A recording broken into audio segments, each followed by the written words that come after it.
Even though we've been through some pretty difficult months recently, right? And a couple of years. I mean, honestly, the past couple of years have been really stressful from my position. I'm sure many of you felt it too. The leadership team, I know, was feeling it because what are we going to do? When you've got a $20,000 a month mortgage payment to pay and your tenant says, we're not renewing our lease, that's a pretty big deal. $20,000 a month, guys. And yet, God led us through that and blessed our socks off, and we got out of that $20,000 a month payment and made money on the deal. Woo, God, right? Like, that's awesome. But during that time, it was pretty stressful. And then we sold the building, and we don't know where we're going to meet yet. Because isn't that like God? Like, wait until the very last minute, and then He's like, okay, here you go. You're like, could you just please help me? Like, give me some steps along the way, not just, driving through a fog bank. In the past 2 years, my family and I have had 2 weeks of vacation. Because every time we're planning on doing something, there's been a pretty major situation that we've had to deal with.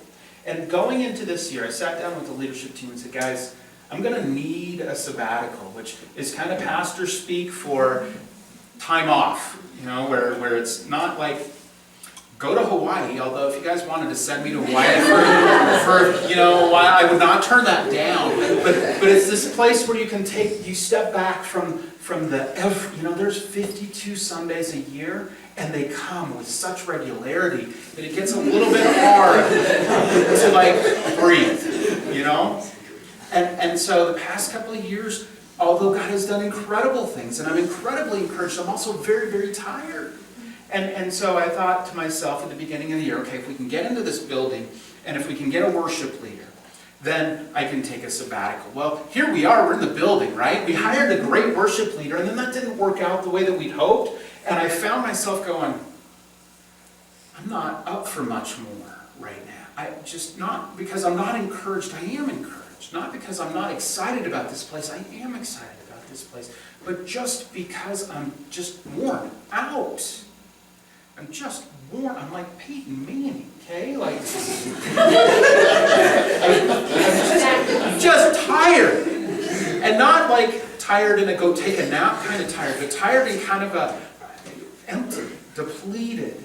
Like those things that I know that God has put in there, they're just used up right now. And it's not a bad thing. I mean, listen, I left it all in the court. It's good. I'm glad. I just need, Coach, can I sit on the bench for a minute? Catch my breath. Peyton Manning plays on the field. Wait, he's not on the league? So, in our policies and procedures, there is room and there's provisions for the senior pastors and other people that are on full-time staff to take time off at certain intervals, after 5 years and then every other year from then. I've never done this, and I've been here almost 8 years. That's crazy. So it's time. It's just time. And it's not because I don't love you guys. I love you tremendously. And it's not because, I can't stand seeing you. I like seeing you. And it's not for any other reason. I'm not planning on going anywhere. Sometimes pastors do this, and it's kind of gross, where they get their resumes together, and they send them out, and then they take a sabbatical, and they come back, and then they say, hey, by the way, I'm leaving. Well, that's not how this is going to go. If I can be here for another 20 years, I want to be here for another 20 years. I love what we're doing. I love this style. I love you guys. I love the potential that's here. I love all of that stuff. I just am tired and tired. And so thank you for being patient along the way. But I know that when I'm at this place, all of this stuff right here, it's tough. It's tough because I'm edgy and I'm not creative. And I'm not the best me that I need to be. I'm not the leader that you guys need me to be. I'm not doing what needs to be done around here to make this place do what it needs to do. And that's okay. It's okay. Honestly, that whole idea of living up to our potential puts a lot of pressure on people, right? let God love you and love him this way. He'll work out everything else. So let's do that for a little bit, all right? So I'm not going anywhere. I just need some soul care time. I'm going to use this time to kind of re-energize. I'm going to try to rest. And rest doesn't always look like taking a nap. Rest looks like involving your mind in things that are different enough to kind of just fill you back up, energize you. Things that will bring me rest and soul care are not always going to be things that I'm like just binge watching Breaking Bad or something like that. Okay? You should do that. I have done that. I have done that, and I don't recommend that to anybody. I can't publicly endorse that show at all, although it's a great indication of how easy it is when we don't do this stuff to go off the rails. So I'm going to do that. I'm just going to rest and relax, and I'm going to let God do what he needs to do in this space, and I'm going to let him throw ideas into it, and I'm going to, relish that no pressure time to just revision.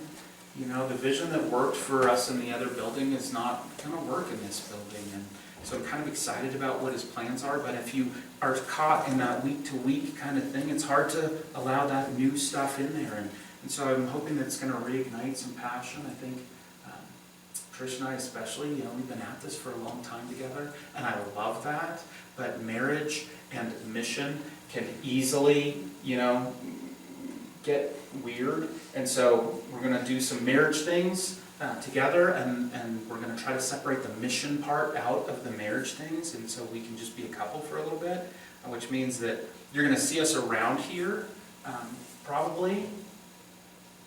I would imagine you'd see us around. We're not gone anyway. We might try to take like a week and go someplace, but we're going to be around, and so we want to say hi and all of that. But at the same time, I want to create enough space so that I'm not worried about what's happening here. Like, you guys are, I love you, and I love this church, and I certainly want to be involved. And so that's part of the problem, right? Because it never shuts off.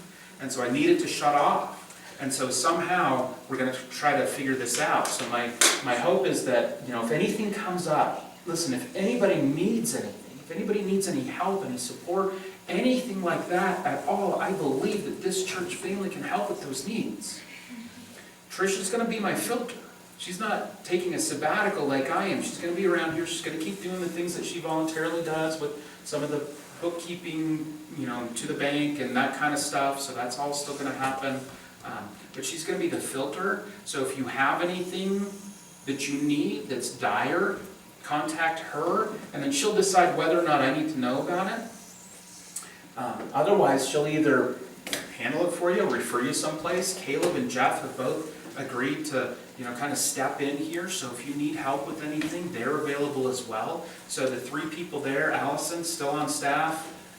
She's doing a rocking job with the children's stuff. She's kind of got to be the point person on Sunday mornings for this place. So if anything comes up, she gets paid to put out fires here. Except for the alarm.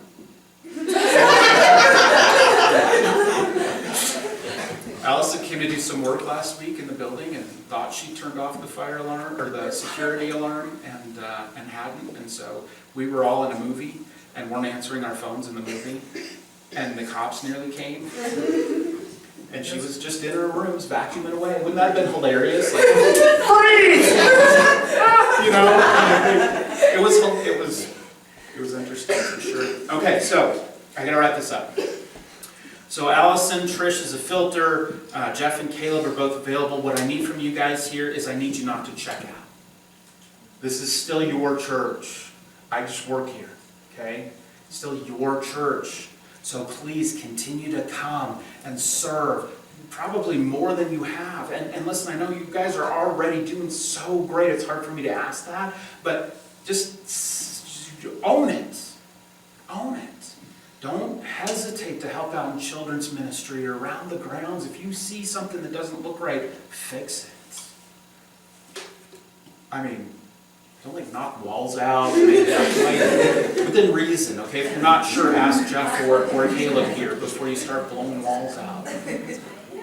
Keep giving, because that's what pays for the things that happen here to happen. Keep giving, keep showing up, You got some great speakers, some great communicators coming in. I'm really excited for you because it's going to give you a completely different diet than what you're used to with me. We got some great guys coming in here. And they're probably a little bit nervous, so please encourage them like crazy, because some of them don't do it often enough. Some of them do it regularly all the time. But some of them, they're relatively new to it. So really encourage them and help them and support them and be very attentive and don't yawn. Right? Because when somebody yawns and you're up here, you're like,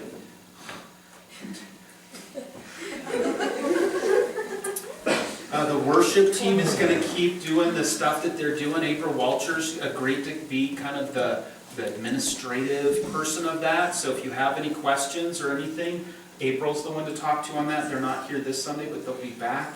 So again, just be patient with that, because it's a work in progress. And again, we're doing everything that we possibly can to make it as good as we possibly can. But it's a work in progress, and we just need to understand that. The greeters, the thing that really resonates with me is I want every person that shows up in our family to feel like our family is a welcoming family. So from the moment they drive onto this property, I want to know that they feel welcomed and at home here. And so greeting for me is a big deal. Cherie runs our greeting stuff, and I know that she's probably going to need some help with all of that, because I want them to make sure that people are followed up with. I want to make sure that their questions are answered. I want them to walk away going, there is not one other church in town that loves people the way that church loves people. Because you guys do. So that needs to continue. Those kinds of things. Let's keep doing it. Just because I'm not here doesn't mean it can't happen, because I am not the church. We are the church. And you guys are awesome at it. So, that's what I'm going to be working on over the next month.